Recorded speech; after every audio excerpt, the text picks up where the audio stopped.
गुरुर्ब्रह्मा गुरुर्विष्णु गुरुदेव महेश्वर गुरु साक्षात परम ब्रह्म तस्मै श्री गुरु।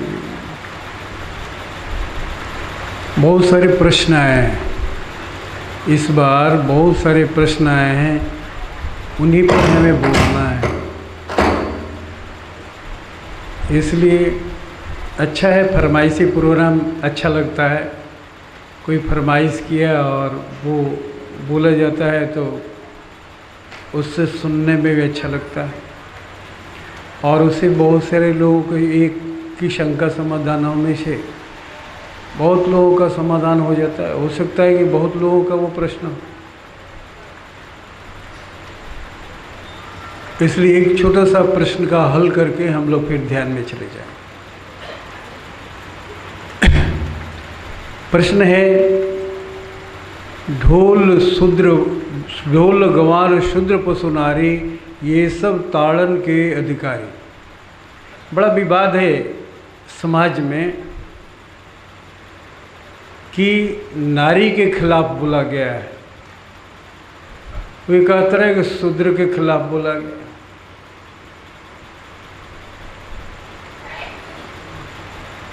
और इस तरह से वो भाव अपना देते हैं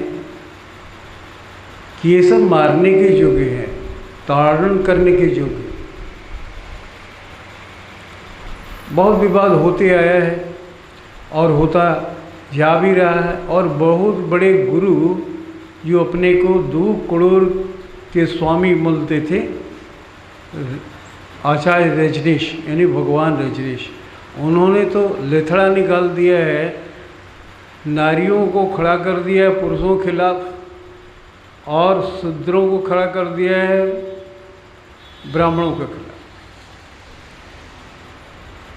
बड़ा आश्चर्य लगे कि 2 करोड़ की मान्यता प्राप्त करने वाला सद्गुरु जब ऐसा हो सकता है कि छोटी सी दरार को खाई बना सकता है, उसे पाट नहीं सकता है, वो कैसे गुरु हो सकता है? और जब ऐसे गुरु रहेंगे तो समाज ऐसे ही बिखरेगा, टूटेगा, लड़ेगा, मरेगा। इसलिए मैं भी महसूस किया कि ये सभी प्रश्न आए हैं, उसमें से ये पहला प्रश्न है जिसका जवाब देना चाहिए। इसमें शंकाएं की 2 जगह मिलती है। एक तो ये जान जाइए कि शूद्र कौन है, इसका अर्थ आप जान जाइए। दूसरा, ताड़ना क्या है, ताड़ना का अर्थ क्या होता है। तीसरा, अधिकारी कौन है, ये ताड़ना के अधिकारी कौन है, ये अब जान जाए तो बात सुलझ जाए।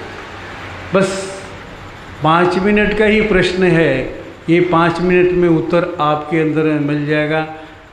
लेकिन अज्ञानता इस तरह से भाग गया है, इतना पकड़ लिया है, जकड़ लिया है कि हम ज्ञानी को, मैट्रिक क्लास का स्टूडेंट एमए क्लास को गाली दे रहा है। इसको यही कहेंगे कि मैट्रिक लेवल पर रह करके और एमए की कॉपी जांच करना चाहता है, जांच करते समय यही मार्किंग दे रहा है, गाली।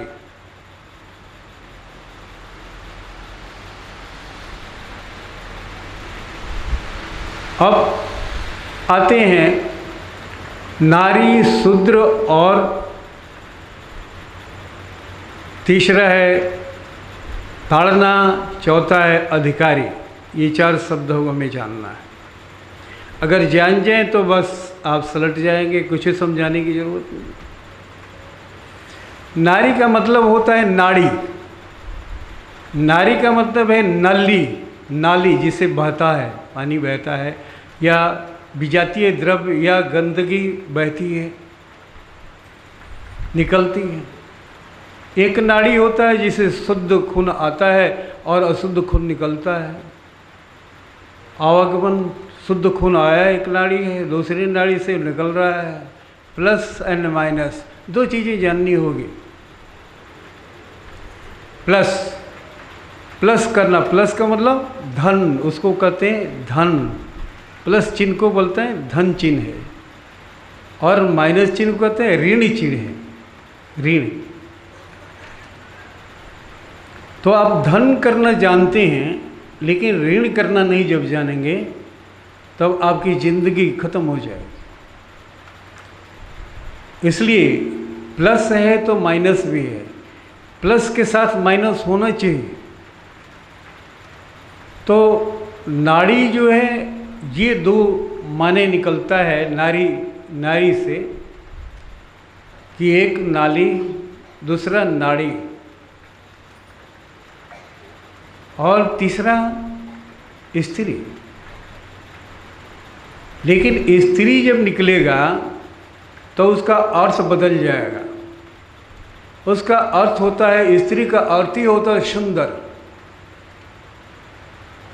स्त्री का अर्थ ही होता है सुंदर, सद्गुण, सुंदर विचार, सुंदर भावना, सुंदर गुण और सुंदर रूप। जब तीन सुंदर होंगे तो चौथा रूप भी सुंदर हो जाएगा। उसका होना ही है। सुंदरता कैसे आती है? तीन गुणों से आती है। जिन लोगों ने ये गुण धारण किया है वही सुंदर होते हैं, उनके रूप भी सुंदर वैसे ही होते हैं। इसलिए सुंदर बनने के लिए जरूरी है कि अपने सुंदर गुण धारण करो, सुंदर विचार धारण करो और सुंदर भावना धारण करो। अगर नहीं धारण करोगे तो कुरूप हो गए, जो अभी हो उससे भी ज़्यादा कुरूप हो गए। देख करके लोग भागेंगे, डरेंगे, देखना नहीं चाहेंगे, इतना कुरूप हो गए। और कुरूप इसी का प्रमाण भी है कि तुमने सब गुणों का अपमान किया है। तो नारी का मतलब नाली और दूसरा नाड़ी, नारी का मतलब। अब देखिए, ये पुरुष अंग है। ये हमने कहा, युगों से मैं कह रहा हूँ ये बात, कि एक पुरुष के अंदर एक नारी और पुरुष दो भाग है, दो हिस्से, दो शक्तियाँ हैं। और स्त्री के अंदर भी पुरुष और नारी। इसलिए भगवान को अर्धनारीश्वर, नारीश्वर कहते हैं। अर्धा नारी हैं भगवान और आधा पुरुष। तो कमर का नीचे का जितना भी भाग है वो स्त्री का हो या पुरुष का हो,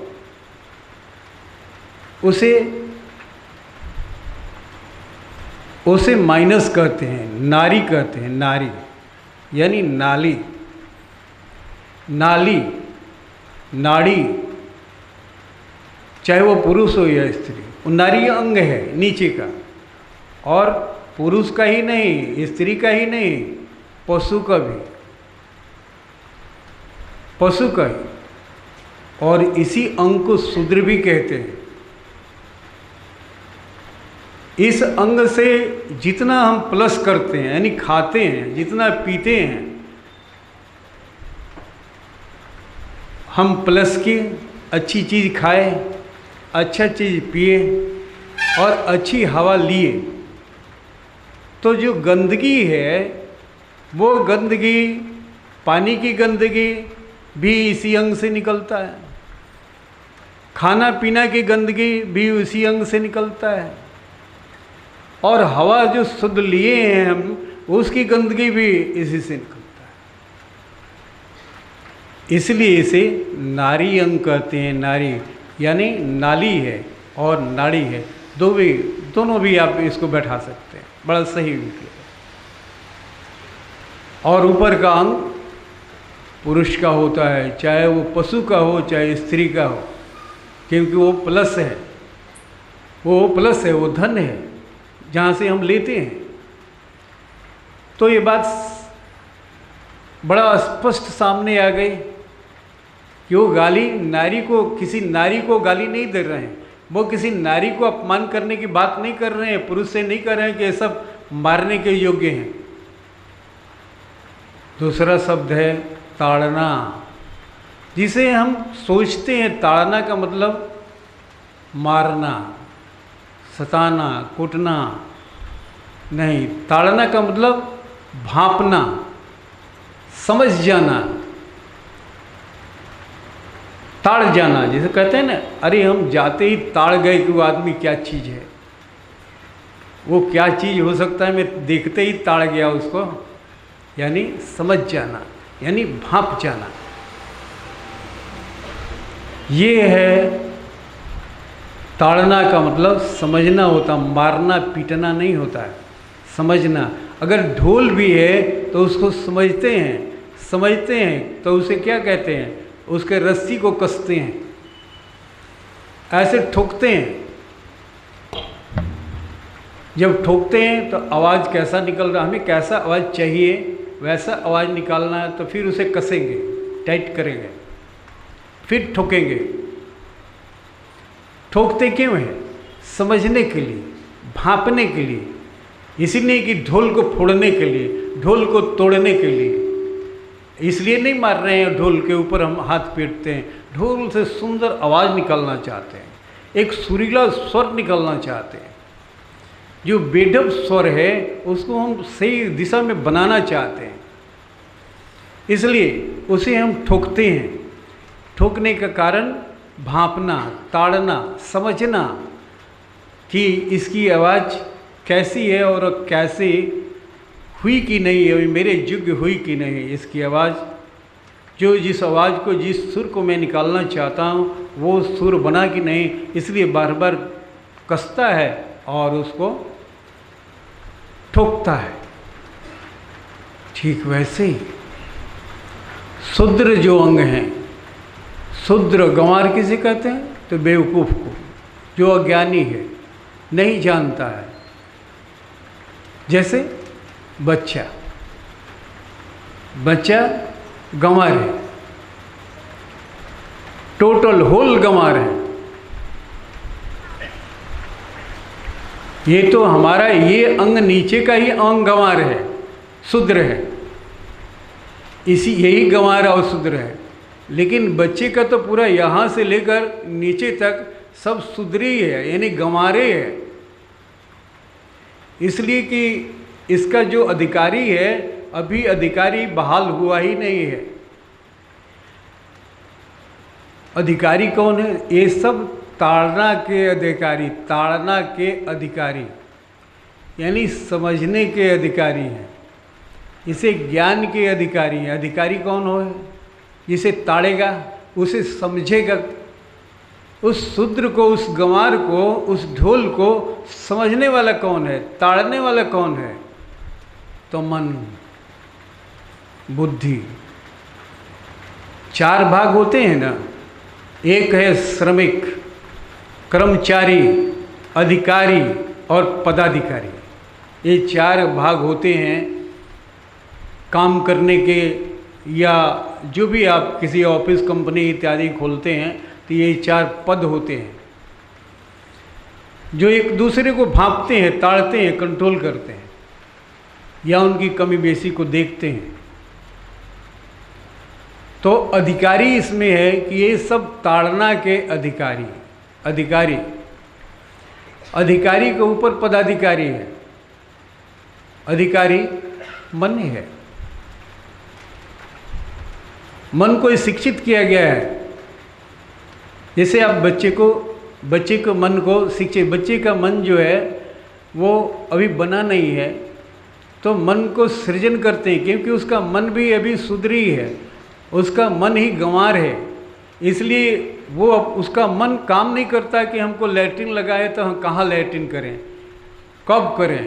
पेशाब लग गया है तो उसको पता नहीं है कि पेशाब कब करें, कहाँ करें, कैसे करें, कुछ पता नहीं है। इसलिए कि उसका अधिकारी भी वो गंवार है, पूरा होल गंवार है, यहाँ से लेके यहाँ तक ले उसका सारा अंग गंवार है, सारा अंग शूद्र है वो। इसलिए ये काम कौन करता है? अधिकारी का काम कौन करता है? तो उसकी माँ करती है, वो उसकी अधिकारी है। माँ वो उसको भांपती है कि लगता है कि पेशाब करेगा, लगता है कि उसको देख देख करके उसको वो ताड़ती रही है, वो भांपती रही है, उसके एक्शन को देखती रही है और वो ताड़ जाती है कि लग रहा है कि इसको सुसु करेगा, लग रहा है पोटी करेगा। तो वो बात करती है क्योंकि उसका जो मन है वही अधिकारी है। माँ का मन अधिकारी के रूप में उस बच्चे को दिया है क्योंकि वो पूरा गंवार है, एकदम बेवकूफ़ है। तब तो माँ समझाती है, धीरे धीरे उसके मन को ट्रेंड करती है, उसके मन को विकसित करती है कि पेशाब लगेगा, बताओ सुसु करना होगा तो चट्टी उतार देना, वो वहाँ पर नली है बैठ जाना, जहाँ तहाँ नहीं करना, कपड़े में नहीं करना। वो शिक्षा देती है, वो ट्रेंड करती है, अधिकारी कायम करती है कि इसका जो कर्मचारी है और इसका जो श्रमिक है उसको कंट्रोल करने के लिए, उसको देखभाल करने के लिए उसके मन को सृजन करती है, अधिकारी बनाती है कि तुम्हारे अपने शरीर का अधिकारी को प्राप्त कर लो कि तेरा मन ही काम करने लगे कि कहाँ हमें कब लैट्रिन करना है, कब पेशाब करना है, कब पानी पीना है। ये उसे माँ करती है, उसका बाप करता है, उसका भाई करता है, क्योंकि वो गंवार है, क्योंकि वो शूद्र है। और तब उसको ये अधिकारी ताड़ता है, उसको प्रशिक्षित करता है। इसलिए उसे शिक्षा देने की ज़रूरत पड़ती है। माँ उसे अपने बच्चे को यानी गंवार को शिक्षित करती है, ताड़ना सिखाती है कि तेरा मन ताड़ने लगे कि तुम्हें लैट्रिन लगाए तो ये ताड़ जाए, तेरा मन काम करने लगे लैट्रिन लगाए तो मन अब कहेगी कि नहीं यहाँ नहीं करना है, यहाँ गंदा हो जाएगा, यहाँ पोटी नहीं करना है, यहाँ सुसु नहीं करना है, इस तरह मन कहने लगे। तो ये अधिकारी उसको बनाती है माँ। और तब वो जाता है बाथरूम में जाएगा, वो सही जगह पर जाएगा, जहाँ वो बताई है, जहाँ वो सिखाई है वैसा वो करने लगता है। तब उसके अंदर में गंवारपन खत्म होता है, शुद्धता खत्म होती है। शुद्धता तो रहती है क्योंकि ये अंग तो शुद्र ही है, नीचे का अंग जो है कमर से नीचे वो तो पूरा शुद्र ही है, वो शुद्र ही है। अब इस शुद्र को ताड़ने के लिए जरूरी है तुम्हारा मन सक्रिय हो, तुम्हारा अधिकारी सक्रिय हो। ये अधिकारी ही समझ सकता है कि वो 1 नंबर जाना है कि 2 नंबर जाना है, क्या है, वो उस विद्या को अधिकारी ही ताड़ता है क्योंकि इन अंगों में समझदारी नहीं है, इन अंगों में समझदारी नहीं है। इसलिए अधिकारी का अर्थ होता है हमारे मन, और पदाधिकारी का अर्थ होता है हमारी बुद्धि, जो निर्णय करती है, सही अच्छा बुरा का निर्णय करती है, ये अच्छा है ये बुरा है उसका निर्णय करती है बुद्धि। ये पदाधिकारी है। जब अधिकारी फेल करने लगता है, वो नहीं समझ पाता है, तो पदाधिकारी से पूछता है, अपना केस पदाधिकारी के हाथ में दे देता है कि तुम निर्णय करो, अब हमसे निर्णय नहीं हो रहा कि इसके आगे का क्या काम करना है। उसको पता नहीं है, तो इसलिए पदाधिकारी उसे चाहिए। तो आप ताड़ना का अर्थ समझ गए। ताड़ना का मतलब भांपना, समझना, ताड़ लेना ये होता है, मारना पीटना नहीं होता है, प्रताड़ित करना नहीं होता है। और शूद्र का अर्थ होता है अज्ञानता।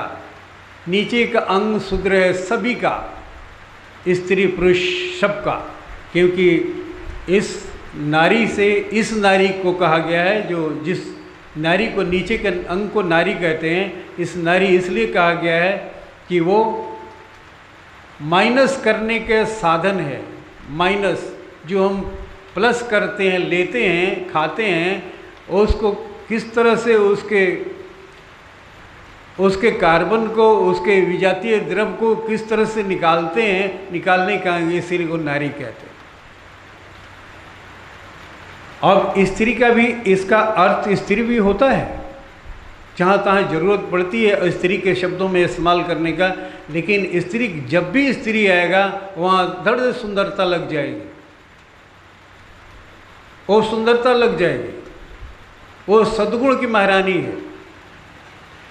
वो सुंदरता की रानी है, इसलिए पुरुष को दी गई है वो कि उनसे सुंदरता लो, उनके सुंदर विचार का अनुकरण करो, उनके सुंदर भाव की को वो उनके सुंदर भाव को सम्मान दो, उनके सद्गुणों को अपने में उतारो। इसलिए नारी को किसी भजन की ज़रूरत नहीं पड़ती है, वो केवल तपस्या की कोई ज़रूरत नहीं है, योग साधना की ज़रूरत नहीं है, मात्र एक भजन गाई और उसी में डूब गई, भजन गाती। इसीलिए हर पुरुष को ईश्वर सुंदर बनने के लिए, सद्भावना को लेने के लिए और सद्गुण को उतारने के लिए नारी बनना पड़ता है। हर पुरुष को नारी बनना पड़ता है। अगर वो सद्गुण आते हैं तो नारी के गुण हैं तभी वो आएंगे। और इसीलिए ध्यान समाधि चलाई जाती है। ध्यान से नहीं होता, ध्यान एक पुरुषार्थ है। ध्यान पुल्लिंग शब्द है, पुरुषार्थ है। पुरुषार्थ करो, और पुरुषार्थ करने जिस दिन समाधि आएगा, समाधि लगेगा, उस दिन तुम्हारा स्थिति सुंदर भाव, सुंदर विचार, सुंदर हर चीज़ आने लगेगी और सुंदर बनते चले जाओ, दिन रात सुंदर बनते चले जाओ। जैसे सुंदर तुम्हारा विचार हुआ, सुंदर भाव हुआ, सद्गुण सब आने लगे, सुंदर बनते चले जाओगे। और इसी सुंदर को परमात्मा पसंद करता है। वो सुंदर क्या है? सत्य चित आनंद, सत्य चित आनंद। वो सत्य है। वो सत्य जब हमारे चित्त में भर जाता है, अंतःकरण में वो सत्य फुल भर जाता है, तो ये अंतःकरण जो चित्त है वो क्या हो जाता है? आनंद से भर जाता है। वो चित्त सत्य भर जाता है जब चित्त में, तो वहाँ से आनंद निकलने लगता है। तो उस समय हमारी टाइटल क्या हो जाती है? सत्य चित्त आनंद, सच्चिदानंद। सच्चिदानंद आपकी टाइटल। वो व्यक्ति, वो मानव सच्चिदानंद बन जाता है। इस सच्चिदानंद की बात करते हो कि हम क्या धूल हैं सच्चिदानंद, हम तो हो ही नहीं सकते हैं। आर्य आप ही हो सकते हो, क्योंकि चित्त आपके पास भी है, सत्य भी आप ही के पास है, आनंद भी आप ही के पास में है। तो सच्चिदानंद तो आप ही होंगे ना। और सच्चिदानंद के कार्यक्रम कर रहे हैं, उस रास्ते पर चल भी रहे हो, तो कोई और सच्चिदानंद को खोज रहे हो। तो इसलिए ये समाधि जब लगने लगती है, ध्यान की समाधि, तब हमारे अंदर में सभी शक्ति गुण आने लगते हैं, शतगुण आने लगते हैं, और सारे स्त्री के गुण आ जाते हैं। उस स्त्री के भाव, जिस दिन स्त्री के सारे गुण आ जाएंगे तो स्त्री सद्गुणों का प्रतीक है और पुरुष ज्ञान के प्रतीक है। ज्ञान के प्रतीक है पुरुष। लेकिन जब सद्गुण आ जाएंगे तो ज्ञान भी आ जाएगा, और जब ज्ञान आ जाएगा तो सद्गुण भी आ जाएगा। ऐसा नहीं, इसलिए ज्ञान के प्रतीक है पुरुष।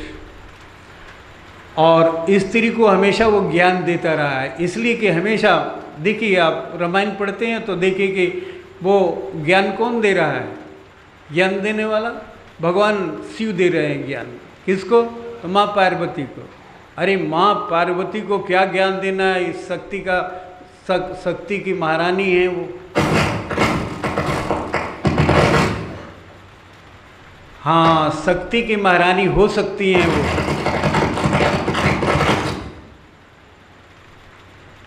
लेकिन